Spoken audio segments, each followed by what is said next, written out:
Parce que les enfants sont là. Mais Nalibala n'a qu'on dit parce qu'une femme d'un homme de Dieu. Alors que ça bigini na ye, Yamadoussou, au Kilimozo monde, pas mon anjobi na ye. Fait les deux zongi la ye, la ye le cola aux filles sans âme. Njobi ba Géraka. Eh papa, ba Géraka Njobi ba Géraka Makiki. Hein, ba Géraka. Et ça il lipo. Si on a regardé, c'est ma classe mingi te pour donner ça peut s'en bitumba. À l'accent comment ya kobunda. Comment ya kotelema. Mais je le connais très bien. Vous le connaissez à l'accent bitumba, babunda kaboye, madina système, boye dans la simate. Voilà Denis. Denis c'est pas fou là ça dans les Denis. Ah, mais tanga ouais azali biloko koleka na mboko.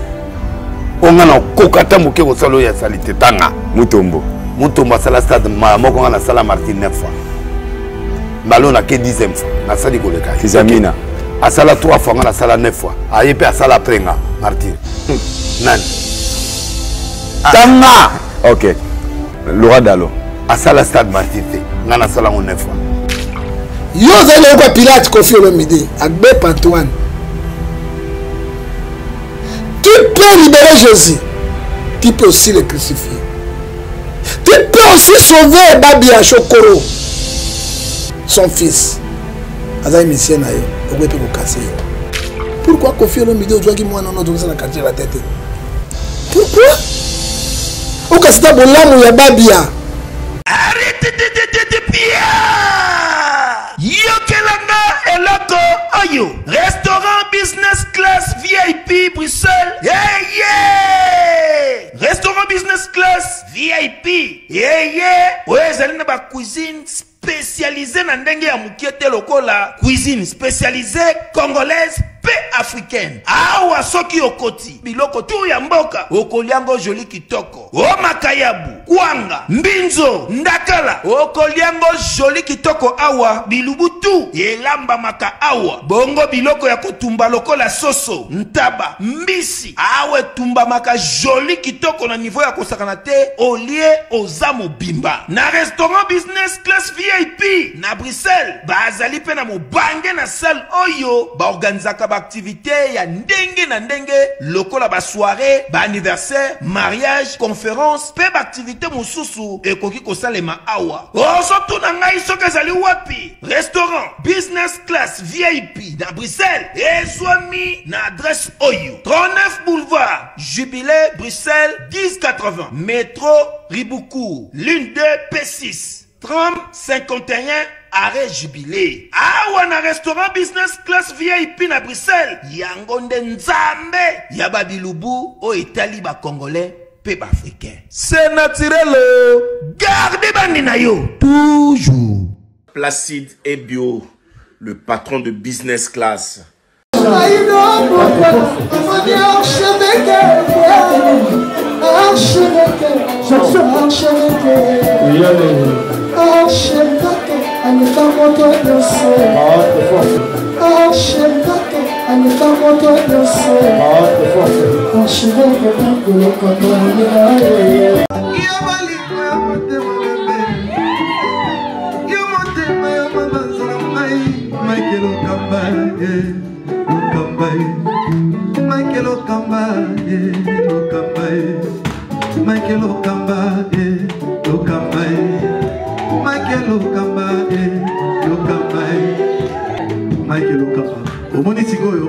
L'artiste, c'est l'improvisation.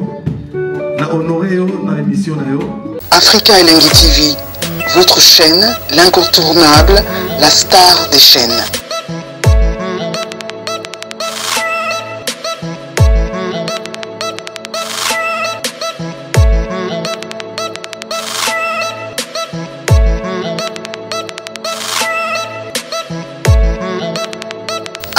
Africa Elengi TV, la magie de l'info.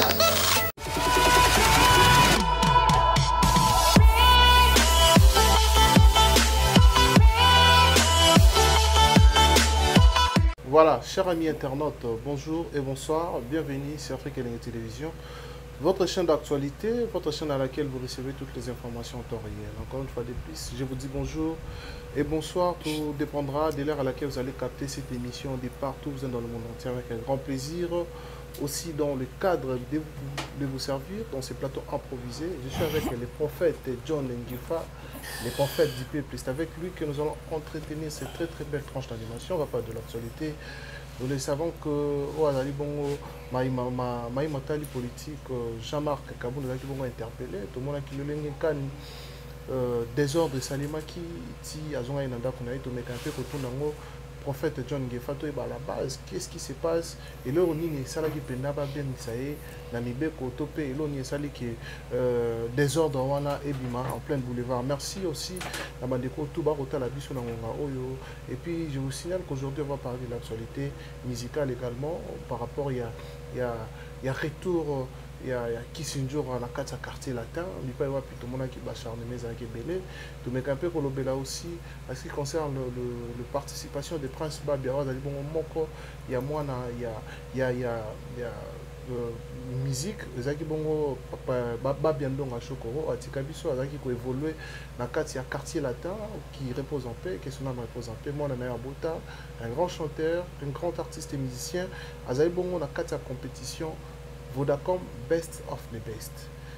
Sur ce, moi comme on a trop, mais on met un peu l'élo avec le prophète John Ngefa. Alors je vous suggère de rester branché du début à la fin pour comprendre la base que nous allons parler aujourd'hui. Merci Namandeko Tour, un grand merci à Oscar Maritou, les millionnaires en kilote international Djogo. Oscar Maritou, les millionnaires en kilote. Merci beaucoup. Moi, on a eu les qui trop. Oscar Maritou, les millionnaires en kilote. Un grand merci à Marcelo Duplois et à Maman Nabiso Arla, la mère de Gémeaux. Merci aussi à Maman Emilie Nzembatus, Pépélé Ambetolo, on a pêché un beau tébélé, Maman Likeno, la Karine Mané Sambriti, Chomère à Batamignon, on a pêché un beau tébélé, Jean Ibikou qui les boise depuis seul, on a pêché un beau tébélé, Samy Gros Bébé de l'Istanbul, Samy Gros Bébé de l'Istanbul, Mobali Yamouindou, Kitoro Makas. Merci beaucoup. Et puis, présent Johnny Kon Istanbul. Je suis avec le prophète John Ngefa. À ma droite, il est là, Richard Ntesa Fungola Bisoto Yambaye. Beaucoup la Ralosako. Nzambe l'équipe bango son angoya va to bana losako to bana nzambe. Pour être kolo nzambe tata na boule. Yende moto asimbi pema soki to kutana ta mikolo ebele oyo to kabwanaki. Mais lelo oyo soki to kutana lisusu za nzambe alingi. To bondela nzambe. Tata yangabita kos na yuda na tiki émission na maboko na yo. Pesa journaliste boya sagesse science intelligence mais tout na ibi ano ngai. Na sengi be molimo santa kota kate na na tango oyo etaton sanga na mayele. Mutuna moko eleka ngai te po bayimboka bayo kape basosolo. To tiki Congo démocratique na maboko na yo, ba condition na maboko na yo. To tiki lisusu est ya mboka ezako pata pata. Habituma na maboko na yo to ebiete Matthieu 11:28 to pesa mikumba okupesa biso yana to teki ba diaspora na maboko na yo bango balesa biso maboko na biso apambola na biso tika ete lokumpu masandoleza epa na yo yawe yo bana na biso bosukisa na biso na komona tata pe na mwana na molimo santo amen amen losako bokulaka liboki ya moninga basala sombela kwanga to kolala nzala losako bonkula mwaso ya kitoko soko baleka nga motema bakotieli toi fort losako bonkula ka poso etabe soko mati ko selemuka losako bonkula chokoli londi makamu. Voilà, c'est l'ambiance de cette émission. Je crois que vous l'avez déjà vu, les prophètes John Ngefa, père, ça fait un long moment tout ça liba émission T, je crois que il y en a qui m'ont absent. Mais les gens ont plaisir à makasi. Déjà, s'il faut savoir, sont tes otambola comment, Moussa Nanda mes otambola comment, Mboka, les okoma, ozomonango comment. Bon, ndeko, autour d'un ami tout non en mingi. Ce babenga prophète du peuple, Nazali prophète oyo, azana peuple longo. Ce qui peuple lenga nale. Ok. Peuple n'a pas, n'a pas. Très bien. Vous avez vu que tout la santé na Congo, et ça dit que pas le président de la République na famille na yi. Mandeni. Baliaka bien, bavandaka bien, bazwa mon pépé bien, quand la toilette est bien, makambo tout bien. Boyo leka bien te. Soko moi libumu etondi o batifoi eta 85%. O bana lolia banditi ba ko ya biloko papa na yo moko pende to nanga ozo seka nga na kufa kala. Papa. Yo mo bolo na kolo. Papa. Ozo la nanga na zolo ba. So tu nanga bironi. Ozo mona yami balé pas premier ministre. Yami ça de pas généraux. Na ba ministre, na ba gouverneur. Na ba député national na provincial. Na ba sénateur. Tout ce qui est dans Bougoumès. Na ba directeur général, ba directeur, ba DG, ba société paritatique. Mais au tout tika de biso to ba muro. Ce qui tozo bika na Congo. Ndeko na ngai mwana na ngai ya molimo. Le Congo c'est le pays le plus béni du monde, réserve mondiale. Les peuples sont dans la ruine, dans les misères. Et où ça n'a pas passé. Yo que Dubaï, Dubaï c'est nani? Commerce na pétrole. Dubaï est tombé dans le désert. À part que on a un business, on a un côté. Mais regarde comme Dubaï est zali, mais Congo, on est tombé dans Kita. Papa, Kenya même na Kenya. On a une sécheresse, on a un bateau, bazo kufa na banyama. Mais c'est au Congo il a zalate, maïbo. Regarde le pays qui est béni. Pourquoi la population sont dans la misère? Réponse d'Angezali, c'est la volonté politique. Ma continuation, volonté politique, n'aime pas la population. Bah, Chine a besoin d'attendre l'élection. Bah, il y a Thompson et Paula, Sosa et Paula, Kanzaku, bah, il y a Yango, hein, bah, il y a Sabiso, Tokosa la Bino, Tokosa la Bino. Bah, projet tout n'a pas ça bah, l'obel, on va se gazer, puis on va changer. Et c'est la volonté politique. Hein? Sauf que l'on a Selema Oyo, au bout de maman, la mima tembele, c'est là où on a relié. Parce qu'on a diata bombe. Mais diata bombe, so imotali, on a dit poulou poulou, ils ont dit ouais, ils ont dit infection. Mais les lots, maintenant, ok, les lots, ma cale, na boum, na toilette, il y a tonneau. Au bâtiment, ma belle, il y a tonneau. Sauf que moi et Sali, on va dire qu'on a besoin de s'amuser, on va bombe, ça t'a trois.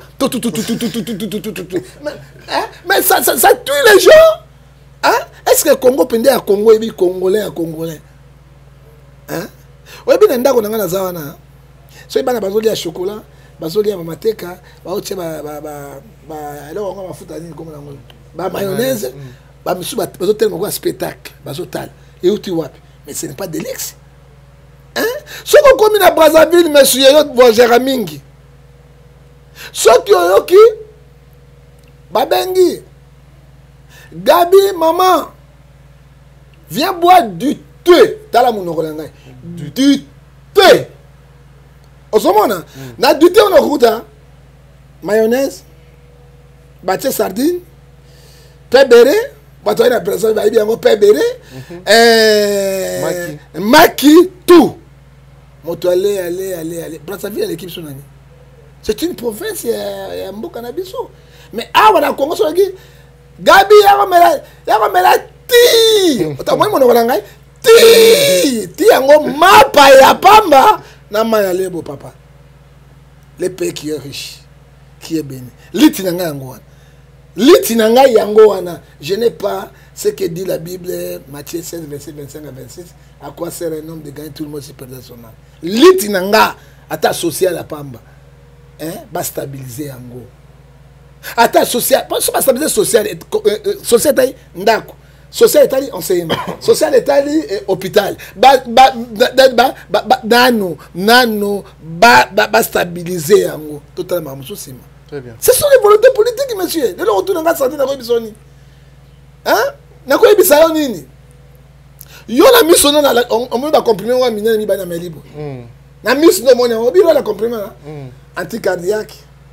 Maquiller circuler bien te ba cailloux dans notre tête pour que les cailloux tuent dans de la circulation sanguine. Ba tu ba kango te, ça tue. Hein? Parce que sur la santé bien mais bilo kandenga wana. Mi pepe mabe, lutu solo na solo.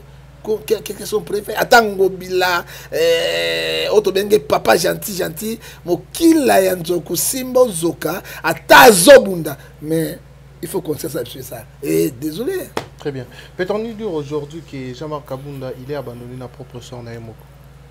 Bon, effectivement, il y a Jean-Marc Kabunda a coupé ça yo. Même yo ebi loi te. Peu bobi code pénal te. Ici au Congo, tout est facile. Hein? Tout est facile au Congo. Jaba Kaboun, c'est un bébé politicien. Un ingrat au kibe au carré. Un jombrique intellectuel. Maintenant, ça y est jamais Kaboun. C'est IDPS. Qui connaissait jamais Kaboun? Faut dire la vérité, Kaboun nani? Batanga Bemba, Batanga Kaboun. Batanga Moïse Katumbi, Batanga Kaboun. Batanga Kamere, Batanga Kaboun. Batanga Ngobila, Batanga Kaboun. Batanga Kimbuta, Batanga Kaboun. Hein? Moutouassali Kaboun, c'est IDPS. Dans la vie, monsieur, la Bible me dit, Matthieu 10, 40 à 41. Oh, il y a personne qui n'a pas besoin de connaissance. Juge à les Aïnzamé. C'est lui qui sont des quais des hommes. Pourquoi nous sommes ingrats? Kaboun dit, à mon avis, que caméra, finga Kabila, ta mon après ça, ma propos, mon incendiaire, diffamation, non?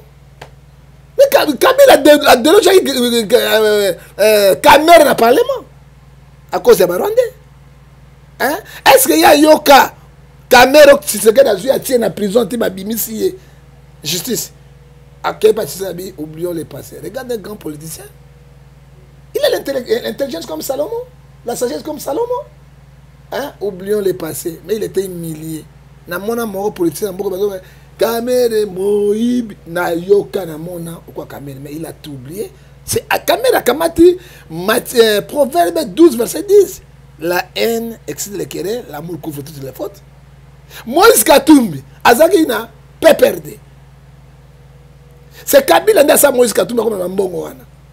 Alongo à sa partie na yoka en tout cas jusqu'alors abenga Kabila kakanini président. Mais Kabundi oyoko kosa tata Tshisekedi ongai katange orke ozayi pena mutabujima ikananga. Bazu ba tie wana un décision mona na mboko za vice premier ministre ya ensemble. O senga il dépasse par université grâce à Tshisekedi. Hein? So que longa taka donner senga makasi mingi te pour donner ça peut sanga bitumba. Alaksanga comment ya kobunda. Comment ya kotele. Mais na so reconnaître faut reconnaître à qui sanga bitumba babunda kaboye malgré le système boye kodonga simate voilà Denis c'est pas fou nga za ngolo la za Denis. Shalom, c'est Papa Moïse prophète. Il y a église Hosanna. Na ye kopé sabino message de l'eau pour ba oyo bazala ba blocage, ba limitation, ba mari de nuit, ba esprit de mort, ba maladie oyo et si la kate. Mais mingi na zana besoin ya ba oyo ba tambola partout.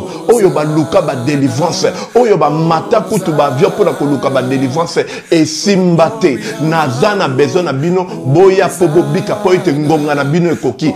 Awa ba benga ngo terminus. Awa ndezali sika ba démonios surtout basukaka moto moko na ya ate azwa délivrance ka bikate na ne salamate bangonio surtout babika avant kutu boya bofukama bosenga Saint-Esprit ala kisabino soki Papa Moïse azali ya ye ou bien ya yete ako répondre bino tout de suite bokota na YouTube bobeta Papa Moïse Prophète TV bokomona ba témoignage ya bato belé oyo babika déjà oyo basala. Nakumisi nzambe ya Hosanna, nakumisi nzambe Papa Moïse kwa bikisinga na maladie estomac. Na banda ko souffrir mingi na estomac. Ezaki soke kanginga na zolala te, ezo sala pasi tina mukongo moto ezo bimanga yi. Kolia mate sou pasi, babilo musu kolia ngo très difficile. Depuis Papa Moïse abondela pona ngai na zwa kimia. Nzambe ya Papa Moïse asayelinga minene abikisinga na estomac, na melaka lisu pantomètre na bwaka ba pantomètre. Merci Jésus, Nzamba Pambola Papa Moïse. Shalom, shalom, shalom peuple de Dieu. J'avais beaucoup de difficultés dans ma vie. Nazaki Moutaba Régé. Un peu partout là, au besoin contrat, au vieux Moussala, après quelques temps, Kakaboye, Mukolo compagnie Yini au Kabou, sans raison valable. D'ailleurs, au Koutanana prophète Moïse, le prophète Moïse a homme de Dieu. Aza homme de Dieu, tout ça va aventure. Aza vraiment Moussa Lienzambe. L'homme de Dieu a prié pour moi. J'avais des masques, ma masque a régé. Et depuis que l'homme de Dieu a prié pour moi, je vous dis, tout a changé dans ma vie. Tout a changé dans ma vie. A changé Nyonsor, Nzambe a fumé la porte. Mon prophète Moïse, que Dieu te bénisse. Depuis 2012, ils ont yokaté. Docteur Baibisanga et Koko Yokate. Là, il y a deux deux rendez-vous dans l'hôpital ya minene bayibisinga eko yokate moyen pe basa la opération pe ezati en tout cas na vanditi lelo na yoka na ngai te na lito na nga gauche mwana na yo komo na nani na yoka lobi mwana na nga komo mwana na nga liboso komo na nani Marcel nazoka na kangika lito yo kaka nazoko na oyo banda koyoka te ça veut dire que la yoki zambe ya ngai oh na pusi mu téléphone musika pour fait my god nazozela bino nyonso tout na moto malgré toute la divergence na ye na kata ba koteri na ye na makamone ya pétage wana à part yango non c'est lui qui m'a formé. Je reconnaître ye quelque chose bon manana ye on a tout changé ma loba non na changer ma loba te il faut qu'on aille ba papa moto asele logo malam omoninga na botama na kisisa te na koni na kisisa te na ye na mokolo mais famille o héberger kinga za ba swahili na ina kisisa fane pas bienvenue ba longa na zolo ba na kata pare père na mère ne ba adopta kinga donc père na bango akufa na contribuer famille comment la famille wana France a reconnaître na bango lelo soki na zali aw hein grâce na bango ba mbanga na Kinshasa na cause de l'ingrat envers famille wanati et le réseau bomba Jama Kabundi chance le repamba na Congo soki na saïba comme président yele santal yonde kundo okase ba na posanguba okozinda okolo lolo oki makamba chance le repamba il fili na Congo to fungoli miso makamba ko négocier pouvoir insili. Donc une élection crédible, démocratique, donc bimisa moto peuple alingiye ata musamboka total. Montepe kaza ngingi na interpellation pamba moni mobule bimi. Mobule bimi te asali orgueil ya bango ya bato wana boy kotanga komo. Ya bato. C'est un orgueil. Oyebi lelo tanga balongoli moto humilité. Otikali simple. Simple citoyen. Cortège ni autambola na. Et puis na pouvoir na biso gouvernement na biso. Ba juge na biso. Asa simple lelo. Atika député simple. Immunité, député pour tout immunité n'est quoi? Hein?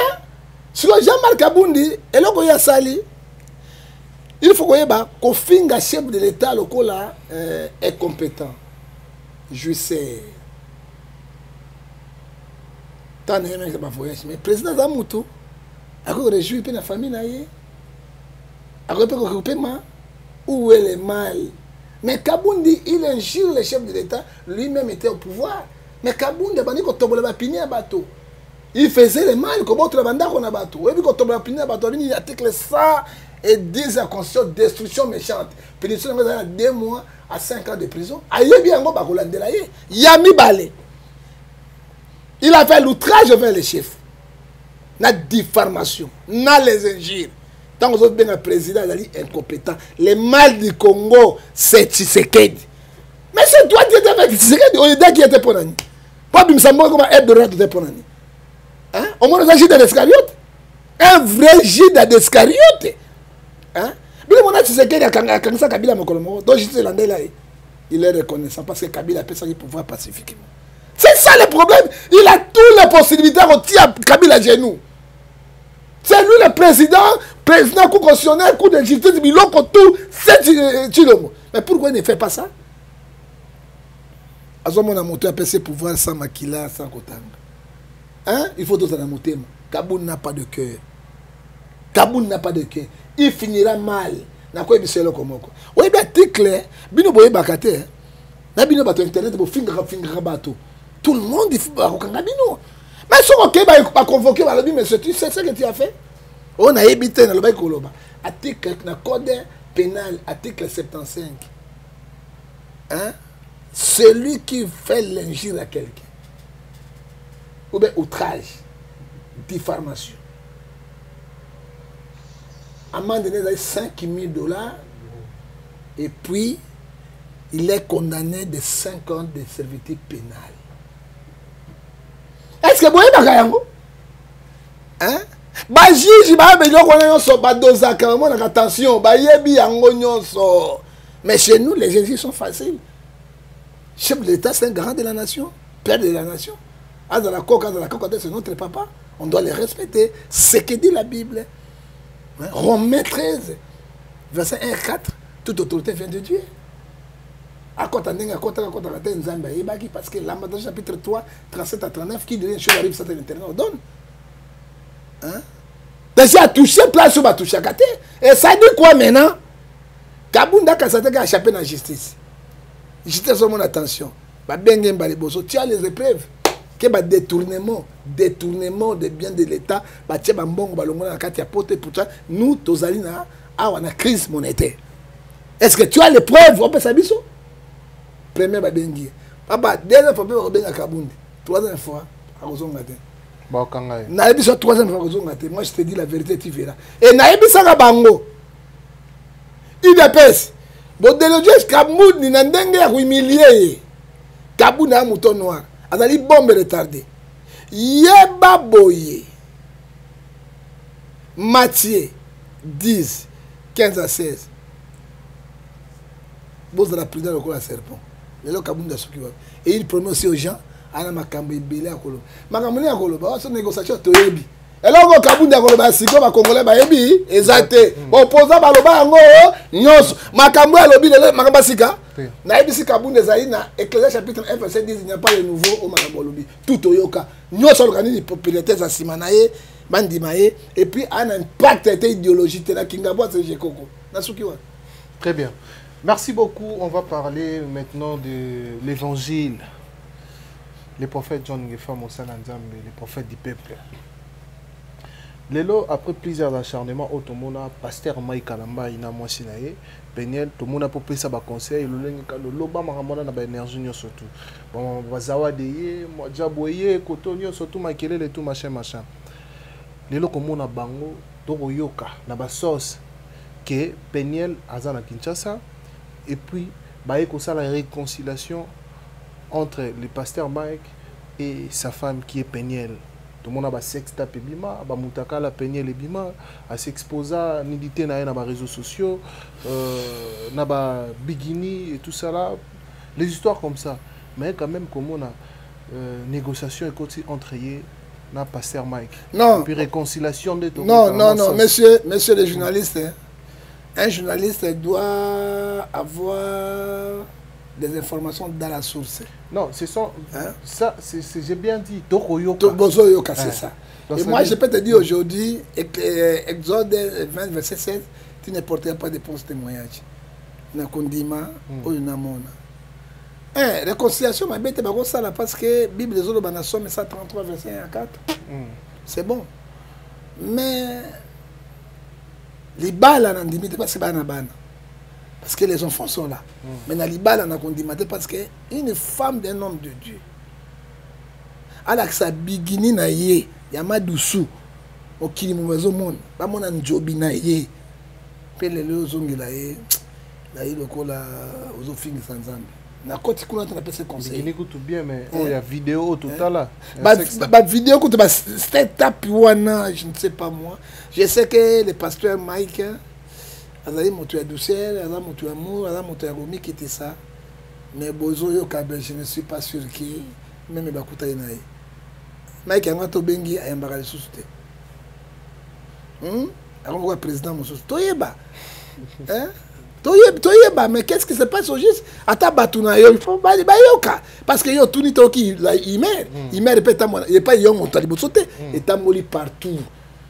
Hein? Mais ngai na une information à sûreté na kota kat nango na ibate bako ko solola baza ba ennemi te po bana bana kati mais pour na ba songa na ba réconciliation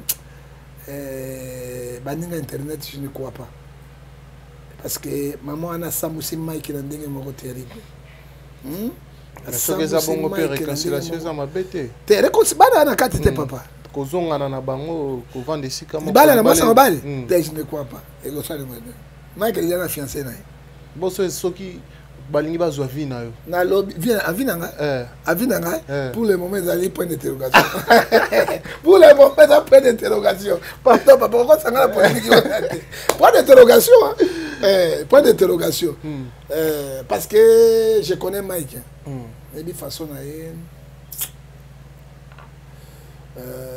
oui, bien là, comme ça, il faut que un fruit à Saint-Esprit. Galates 5, verset 22. L'amour, la patience, la douceur. Et là, comme ça, il y a bouillé. Est-ce que quand Mike Magamoto Baloba, Mike a venu dans la télévision, Marc, il souffrait.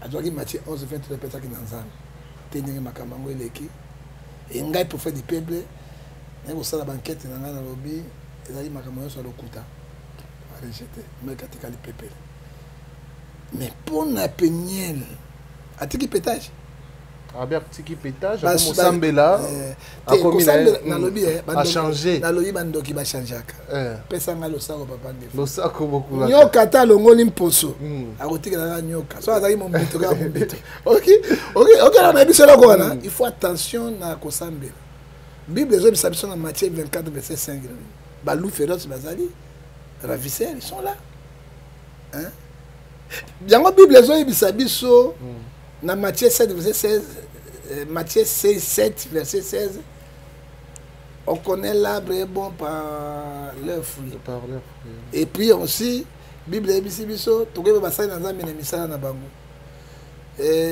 ba être peniel azali na famille pastorale papa peniel azaka pasteur hein na maman na ye bato bayibaka yango hein peniel aboko mais pas ya pasteur papa na ya pasteur mais babotaka bana babotaka mitema na bango te oyo etikali nzambe moko asala parce que ce qu'il a fait là elle a fait sabote même ya libota na ye mobali na ye bana na ye oyo etikali c'est Dieu seul qui connaît mais on doit changer. On t'a changé pe prophète. Pesanga losako beaucoup là. Basanga likopa na ndokita olia. Oki papa. Réponse à mon appel na suki. Kobe na ngasuki na suki wan. Bino kobe na tribunal. Papa to suki wan. Mais toi le bela parce que le bela internet. Ba ezo le bela yango lobi yango c'est que plus c'est fona mona Mike ngai mon koto mona yo okota makambo wana makasi osoutenir Mike Kalambai. Au télémela pe Denilé si en outre tant Denilé ça qui peignait le rôle là moi nanae fille nae les pe batu ba comme ça que yo mto pesa que comme wana tipo c'est ngaite mo da pesa pe tipo ba pesa comme nani nani yo Montonabino ya jackpot jackpot ça tipo mais kasi yo mto redisa ngo moto siko ayiko sembola ngo pende bele oyo nani film la film Ken la moi belle Ken na moi émission quand on peut une vérification mais ça yo kanite pour ngo tikala ndebe yo kadu ya kala kadi nini parce que ndebo benga ndebo sala ba biloko wana to moni nyonye ka do défendre ki Mike côté à Denis pas aki na part ya mona na epeniel siko lelo soki ba bongisi bino boko suka wapi na personne réponse totika na son botika na son na son siki ga réponse penya bazonga ba ona Mike bazonga na bango fumangani bine mona ni polele boy papa fumangani na yo papa tiko mituna boy go papa parana ka aéroport tika kana na kimia yeso ame mangai papa oyo mutuna boy ezo le kelanga na zo ka réponse te boli misanga pardon fumangani molani papa fumangani bine zo mona boy hein na ndenge pe pene a cause mi pena bigina de tala mo pene fumangani so dessine est-ce que ne fumangani dessine yo papa akuna te na ibite pas na soina maikete na soina ete na ibite mais zo tambula ce que tu dis c'est vrai ba tuninga mitune bena bino il faut na yo ka maike aibisa ngai vérité mais je ne crois pas sans kota na ba vie na bango sans kota mais Congo za ba rumeur les amis mais il y a l'andi pe ba intérêt na parce que tout à l'heure vidéo assez extra pour na to mona peigner la zo sala musala kitoko sous pasteur Mike ba blog na pezo zongela habité na za mutu nzoto senga un peu ma mouvement miningina mitenge et tout ça nzoto ningana amoni que bon je peux retourner avec ma femme oui bien ndeko sur le plan sexuel excusez-moi pour cette question mais par rapport de tout le monde a peigné ndé ba to ba ki peigné na yebi makambo belé na mbetu peigné malgré impolitesse na ye yango Mike banda ko kotika été to ko mona ngokande circuler na ba réseaux sociaux Bible ezoyi bisabiso Jésus nous appelle dans la purification, dans la sainteté, non dans l'impudicité. Impudicité est allé fleurir à Satan. Très bien. Oui, à ça, le rapport, quoi il s'abattait même à Bango, dans 4 frères, Galates 5, verset 19, les œuvres versets sont manifestées, impureté, impudicité. Moi, je suis comme un âge déjà 2 ans. Au moment, akozwa mwana popi abandi kosala bediasi bakaleso donc ebotami na motu na bango mwana mwasi balakisaki kosukola nzoto te eza eloko oyo ebotami na motu na ye eyibale mwana mwasi balakisa sexualité te ezali eloko ebotami na motu na yango soki okota makambo ya bana basi nete ozwa mai ozotyana mokongo ya koba eloko nzambe asali bango bayebi mosala wana bien makambo tout cela esili frère bato nyonso babala bandumba basouffra na vie na bango ce n'est pas kaka boni oloba kaka Mike kaka Peniel il y a des femmes de passé qui sont des impudiques au kid au carré omoni moko na Londres te azolinga mwana ya chante kuna ale akena douche abimisi mabele tout polele ale apandi makolo na ye abandi ko se masturber abiyaka njobi yango omoni njobi yango est-ce que njobi ezana lokwa sikeza ozomona ngo eza kaka ye te bazali ebele ça dit quoi bakoko bala ye na sentiment mais misala wana ekolongwa na ye te yango moi Bible lobi na Proverbe 19 verset 14 on peut hériter les biens du père et des mères une femme intelligente se donne de l'internet. Très bien. Tozonge sur na Proverbe 14 verset 1 une femme sage bâtit sa maison. Njobi ba geraka. Papa. Ba geraka njobi ba geraka makiki. Ba geraka. Ezaka lipoa. On a zomona lelo na ba réseaux sociaux. Moi c'est avandi ye moko monsieur. Polimbisa ngai. Akamati téléphone à Miché. Azolakisa bato. Tala. Bomela. Ye moko azui biloko mindele basala mibali boy. Musu molai tiao. Soka tiebo esima na motema. Liwate. Nabi liwate. Botala to botala kate. Ngefa zolo ba makambo ya vérité. Ozomona bana mususu ba Sénégalais, ba Nigeria, bazo ba pomade moko na poto soko na Dubai ezali. Soko za ko tia na kati ya na njobi. Eko komi soto kwa cheval bon. Siko bana na kata hotel bisika na bango, moi c'est alingi ba qualité wana ayi apesi bango mbongo abeti satande. Ce qui est plus grave. Moi si bochaka manzaka na bino miloko la bampongo. Avant de moi kamati dibele na mona na bino j'ai dit ça na monaka bande konanga. Tango solo bomuna katu batu ok non ba. Non mais na monaka na internet. Mais côté bato ndengeni. Ye moko azali ko ameli koto libere ameli libere koto ye siko abi manzaka oyo atio kwa mpongo soki soki seta muke na kati yango bona bana nini cancer ya utérus. Très bien. Beaucoup de femmes sont dans le cancer d'utérus à cause des angles. Attends ya muto ngo tia mama côté wana mais il faut kata manzaka no bien pe botia ba désinfectant. Et quand moi je vois ça, oh Seigneur, c'est Ephésiens 5, verset 16, racheter le temps quand les jeux sont bons. C'est triste, mais ma wamingi, baza ebele, ce n'est pas qu'à peine. Toko senga na bino boy. Ata bosa makambo bosa na bokuku. Eza ko déshonorer le père créateur. Mokili na Sodoma, ekufa kana lisumu moko ya ekobo pe homosexuel. Donc Peniel avait déshonoré le père créateur. Il a déshonoré le père créateur parce qu'on a dit fille, il y a pasteur. Mike peut il est le seul pasteur. Donc quand tu m'as maman qui était Elemba, na conseil nanga. Na kolo bana Mike ebo. Bana kati. Proverbe 12 verset 10. La haine excite les querelles, l'amour couvre toutes les fautes. Et l'amour oublie tout. Et l'amour aussi a la patience. Et l'amour aussi a la bienveillance. Ponanga. Bana kati. Beaucoup de solo là. Alors talapi bana na ipa boti bango. Mais à côté Anjobi ko pesa de ça de. Oboyi na catégorie. Na boya ko sala ngode. So ko sala ngo tu auras des conséquences graves. Je te dis en tant que prophète de l'internet. Un rôle d'un prophète comme un sentinelle. Ézéchiel 33 verset 7. Il avertit, il dit et il annonce. Tikala ndingo tikali. Toki samuke, vous en a fiancé na kalami qui toko balae, l'honneur la gloire revient à Dieu. On ne marche pas des chemins à la fois, mon frère. Pasteur, Matthieu 6 24. Tu ne peux pas suivre des chemins à la fois. Ce qui est bon à moi c'est ce qui est besoin. oyebite eloko bosani ya ndako na yo mpe mobali boye na mwasi oh bebe chéri nini soki ozongai na ye oyebi te eloko ya bom atiki na ndako na yo okozwa yombo mpe okozala bamosusu akoya wana na Jean 10-10 les volets viennent pour développer gorge pour Dieu aide ko boma yo kota na mabele pour penser sur le monde na te bino pe ba mama bwana ndako surtout ba couple pastoral biso pe tolinga koyoka mate ndenge baninga mosu balobaka bébé toyoka kango te chéri toyoka kango te bapaya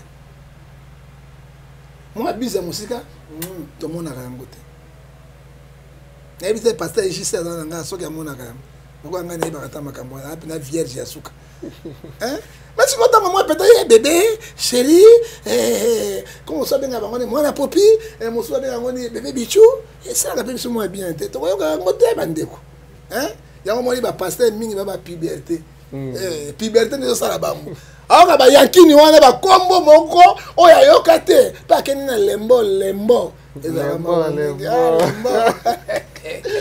de ton monde PC à Christelle Gambela. Voilà, ce sont des oiseaux de même plumage. Ce sont des oiseaux de même plumage. Mais so yemba so ko mono ko la Yesu ana katine Saint-Esprit. Regarde ça là. Ça dit quoi? Celui qui sont les quais des hommes et les quais des rois, c'est Dieu seul. C'est Dieu qui connaît. Très bien. Toti kanzamba ça mo ça parce que mingi olobina Matthieu 24-15 oh ba lou wana ba benga kombo na ngai ba kota ba konza likolo te à cause na misala na bango. Très bien. Na mona que c'est Christian. Na bi baka ta mabele wana. Tala moko so kangisi boye comme kwa liboka fufu.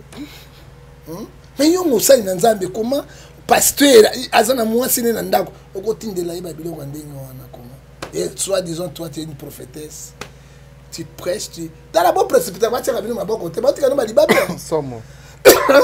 Zala na Osée 4, verset 6. Mon peuple périt par malgré comme ça. Soyez kenge, c'est que dit la Bible. Éphésiens 5, verset 14. Très bien. Et côté la Bible, on dit toujours ça, vous savez, sur les colosses. Et Jacques chapitre 3, verset 1, 4. Yes, Jacques Ndekona. Dans l'unité parmi vous, vous serez beaucoup de prédicateurs qui sont dans l'enseignement. Car vous serez jugés sévèrement dans les tribunaux de Dieu. Et Romains 14, verset 10. Nous tous, nous devons passer dans les tribunaux de Dieu. Très bien, on va avancer lentement ici vraiment vers la fin de cette émission, mais tout ce qui est sommaire, l'annonce, participation, il y a Prince Babia, les fils de Babiandonga Chokoro, la best of the best. Bipawa pitomona ki Kofi Olomide azalipe moko ya ba jury na compétition na. Déjà participation na ye ezali madame mingi to komona éclairage ni pezo bakisa na carrière na ye. Komona pe Kofi Olomide na table oyo to bengi na lingala ya bazuzu o bazali ko gérer eux en compétition. To espérer que Prince na ba vote a ko gagner ce qui Kofi Olomide azali to par rapport au comportement pe à maman nae maliki na Kisinjora mais tout le monde quand même bazo sa promotion qui to makas to espérer que lobby Prince azola biso ezali bongo couronne wana bon en tant que loba boye yeso biso na Hébreux 12 verset 14 chercher la paix avec tous en fait ngefande ba verset Béni l'espace en non. Et le côté. Pétage, on a pétage. On a pétage. On dit qu'on a pétage là. Ouais, on a pétage, on a pétage. Ça dit quoi, monsieur? La paix. Nde Matsaramboka. La paix aussi libère. Tant que bandi biso na bino ko bunda. C'est là où tu fais les portes d'entrée pour Satan à bloquer. Yami Balé, Chokoro Babia, moi j'en ai un fils, il est un grand chanteur, un grand chanteur de talent. Vous voyez, mon nom est bateau et Télésambila. Mais surtout, tu as sa chance. Moi, 100 000 balles, on est vraiment. Quand même, il a sauvé mes naïs. tata na ye ezali Kissinger na maman na ye ezali Manike. Ce sont des grands vedettes au bayebani monde mobimba. Motaboto le Manike azate o pe bosani Kissinger azate. Mais tango mbwana mboba komi ko swana. Bazo bunda. Bozo kansela ko nyama longa ko bimba wana. Yami bale Kofi Olomide azali président géré.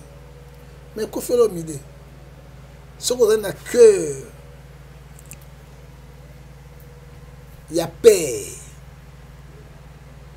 Oui, j'ai dit à Kofi Olomide, Nzambe tikeli biso mokanda moko. Biblia. Dans Romains 5 verset 5, le Dieu que nous prions, nous prêchons, c'est Dieu d'amour. Donc, dans Jean 13 verset 34, je vous laisse le nouveau commandement. Aimez-vous les uns des autres. Babia Zaki musicien na yo. Ozaki patron ya Babia. Tambo sepe na Babia partout. Malgré Babia ngo pa bénéfice ke loko moko te pour maniki ya lobaka ngo, tango za na quartier la te, mais dernière chance ya mwana na yango wana. Yo za le kwa Pilate Kofi Olomide, Agbe Antoine. Tu peux libérer Jésus. Tu peux aussi le crucifier. Tu peux aussi sauver Babia Chokoro, son fils. Azaï Missien na yo, on peut vous casser. La prestation na yo.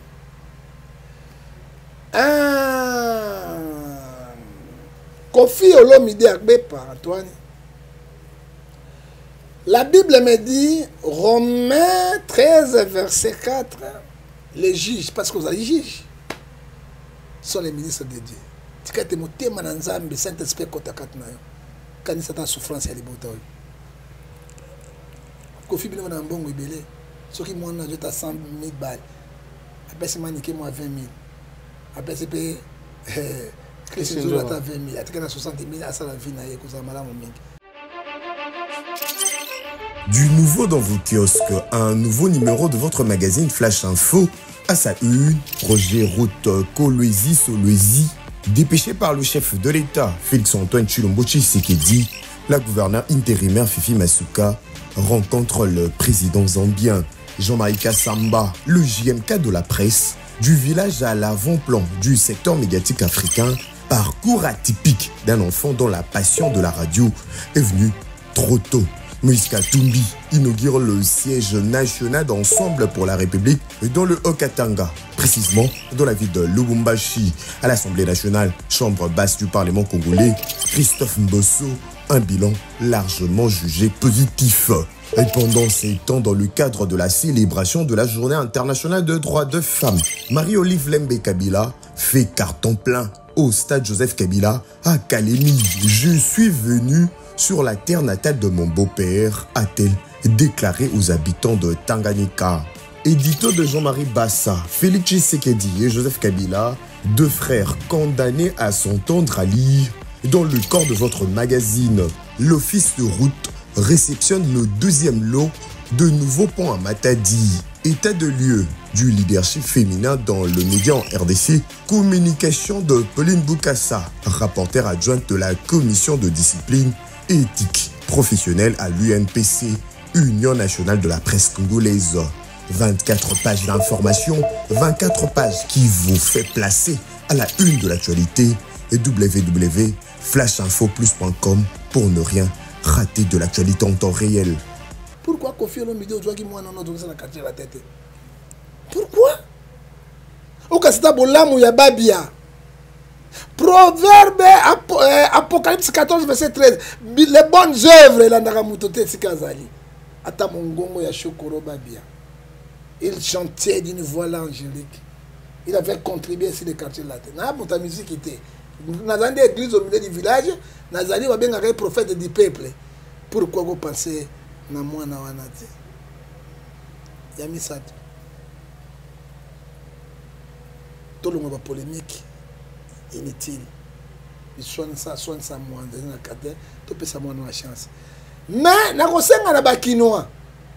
Na bato est parce que bato est ba misa moto président. Bato est pe ba vota ka belende moto bimaka na ba Vodacom na bino biloko nyonso wana. Innocent Abima parce qu'il n'était pas un bon chanteur pour les Cabatillons, mais Bavotaki. Et moi, Bavotakom, ils allaient business. Nombre de bateaux, quand c'est un bon bango, des motos à Kobima. Est-ce que Kinoa? Vous votez Babia? Est-ce que vous votez Babia? Ceux qui vont voter Babia, na Est belé, Kofi a Kosala et l'eau comme on vote. Kofi peut aller payer par Vodacom. Parce qu'on paye ça, il y a limite, on a l'attribution là-bas. Et comme ma maman bonne deni, na ma kabobo voter et belé. Moi na wana abime ko sa malamu. Mais surtout comme kaka ko finga na bozo finga kofi, bozo take boy. Na boy et ko za lokola malédiction et ko kota makasi pe blocage comme na mwana wana moto mso est ka bango batabima kati. Ka bata est wana babimi to tika to simi mutu malgré ko yemba na ye ya grave. Gezma ouais tabima parce qu'il est aussi un bon chanteur mais bata est ba fota ke belé. Si. Innocent bima ka innocent le kari ba tout ba grand chanteur ba za ki wana. Innocent bima ipona nini bata est ba fota ke ezali kambo ya chokolilo. Chokolilo ndemo kambo. Alors soki ba bandiki ba biloko ya pamba wana to kotika biso na bina to si mutu o ba loba ete liboki ya moninga basomi la ko le conseil nangango. Très bien, merci beaucoup. Nous sommes arrivés à la fin. Les prophètes John Gefa, les prophètes du peuple, Bate Bele Balanio, Nangonga Oyo, je crois que Nabanda ko Basepeli. Et déjà à la base, tout au bas opportunité qu'on a d'ailleurs, va retenir nini na passage na Lelo na Afrique Lengi Télévision. Non, Afrique Lengi Télévision, ezali TV à munene. Tozanga bino mikolo yonso ata to kabona ki likula chokolilo elelo tozongi pesa logo ze logo pesa logo mais voilà tozongi na zana disposition la bino ngai donc nzamba pesa ngai matière esila kate c'est donc na mono nzamba pesa ngai extraordinaire matière ezanga esila kate te abasanga de combat ya la sanga de bitumba robeta bimponda na makofi abasanga lo côté ko la pas mais je reconnais na bien na balongoli okuna te balongoli ngate ba konfoka kinga za ito sape secrétaire général et oui a pesa ki abi c'est les filles moi na lobi na makamone wa te secrétaire général benga za ki na yekuna basuloli abengi penga abino so respect zongi lokwa mo continue te respect tu na ba respect mais limite pesalité ngate mais soko tomonga masasi nga otombolo kitisi mindu mito kitisi vraiment la problème est awala mais nazongi na nzela na ngai na lingi pe lisusu ba toucher parce que c'est un père de la famille azape mutu Romain 3:10 lobby personnagiste de l'évangile mais azonga na nzela a continuer mosala na tout monde qui a tobi na nzemba fali bloquer na condamné yango avec efficacité na condamné yango fali azali ce que dit la Bible, 2 Corinthiens chapitre 6, verset 14 à 17, il n'y a pas la réaction entre ténèbres et la lumière. Quand un homme de Dieu commence à bloquer, et ça n'a pas ce minimum, ayoki otolobi, c'est ma sala monter parce que tout le monde finit sans zambe, et là il m'a monté. Tout le monde a monté dans la naïe. Oui, bah moi balandaki, biso tout le monde comment va bloquer wana? Moukou na robin a bloqué te. Jamais ngala sa robin a bloqué te. Et puis kakez a robin a bloqué te. Mais le robot ça donné c'est un évêque et président. Il est chef, il y a confession religieuse. Bazam même niveau na ba cardinal bongo bango tout même niveau même mikanda. Mais azonga na mwanzela muke alors ta épiscope mokonzi ekoza malamu mingi ba bloquer on les pour na fali pour pas les pour na bisoter mais toyo kaka to salaka mais to ko sala la moté parce que ko pesa biso le Congo à moi c'est 3 bi batterie ba le temps baptiste ba yo qualité. Très bien. Voilà. Dans la conseil na pesa ngwana. Na pesa ka mbote ya suka. O Lukamba non? Lukamba. Wana chichi président. Mais c'est des jeunes dans Pambola yo. Rastaman pendant la carte caméra Richard Tessa. Voilà bibunde ya solo après boye bien moi la poto boye bien nga pe nous na kaba Pambola yo parce que c'est toi bi des jeunes millionnaires mo ga bimi na collège Stone Mukendi Oto bengi ye mambeta botini Stone Mukendi Muto zo beta papa mabena Stone ne so ga lexilo carte so ga beti bozoki héros abeta bodola mais au moins que héros na biso Congo jeune millionnaire abimi na potote abimi na États-Unis te abimi na kati ya Congo démocratique. Et puis na intérieur. Na intérieur. Oyebi comment na Stone Mukende. Storiro. Storiro. Storiro. Storiro. Dans les plus grands, on a des grands, c'est Okila Njoko. Soko Simbi Ozoki. Oyebi comment na Excellence Ngobi Lampaka. Okila Njoko. Au sommet. Au sommet, je suis au Simbi Ozoki. Soko Simbi Ozoki.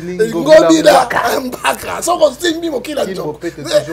Qui n'est un peu grâce à que moi sur les bannies comme madame. Vous avez un peu pour la mais quand même toujours tatoyo dans ma background Nicolo. On dit que bandeko comme dans Guinée à cause de bandela ça. Na bumu ndalo comme Michel. Quand on va bumu kanela kalate papa. Hein? A tsebi bisika anda me pambola e. Pe pambola pe vraiment central surtout c'est même na Tshisekedi au plazo puyengo Jacqueline Ngobila tolinga ki bato ya ndenge wa. Ka Moïse Katumbi non? Tozo biso be Moïse avec Katumbi dans 5 fois na ville à Kinshasa. Parce que il est derrière le premier. L'excellence Jacqueline Ngobila Ngwaka. Komba suko bengite Mokila Nzoko. Mokila Nzoko. Ozoka. Singozoka. Merci, nous sommes arrivés à la fin. C'était avec le prophète John Gefa. Je crois que vous l'avez suivi. Vous CP Nabanda ku Oyomoni, vous avez une suggestion, Toki, topé message et à côté que la Bible, mettez la Bible dans les commentaires ou appelez-nous dans les numéros où ils allaient afficher en bas de vos écrans. Et vous savez, c'est un plaisir avec tout. Un grand merci à toutes les personnes qui nous ont suivis du début à la fin. Merci à Richard Tessa, héros dans l'ombre, derrière la caméra, il était là aujourd'hui. Un grand merci à Daniel Chandou, le chinois congolais. Merci aussi à Oscar Marie, tous les millionnaires en culotte. Merci beaucoup, mon frère. Oscar Marie, tous les millionnaires en culotte. Azali? Eh, Djogo.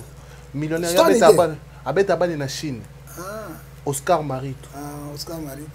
Yaba Maramkete. Pese logo zelo. Namona na miso kwa toma. Na miso kwa ndima. Oscar Marie, toi les millionnaires en culotte. Merci beaucoup. Un grand merci à Karim Manessa British. Et puis merci à Marcelo Dufnois, grand frère propre, on a pu sur un beau tébélé. Il y a un moment sur Arles, la mer de Jules. Un grand merci à Jean-Yves Bikouki, les Boas de Bruxelles, président Johnny Kona Istanbul. Et puis Samy Gros Bébé na Istanbul. Rosela. Merci beaucoup. Ça n'est fini. À la prochaine. Je vous dis bye bye.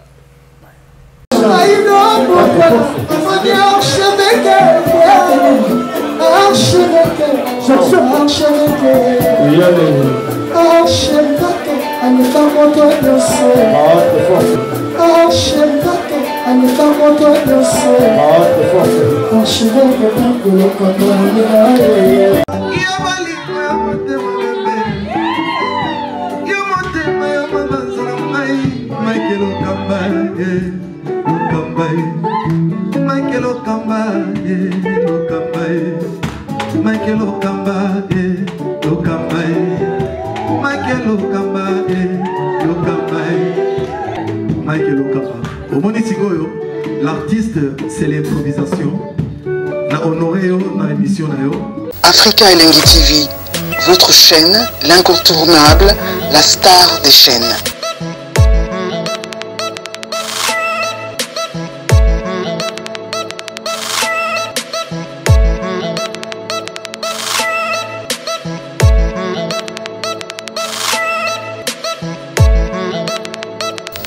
Africa Elengi TV, la magie de l'info.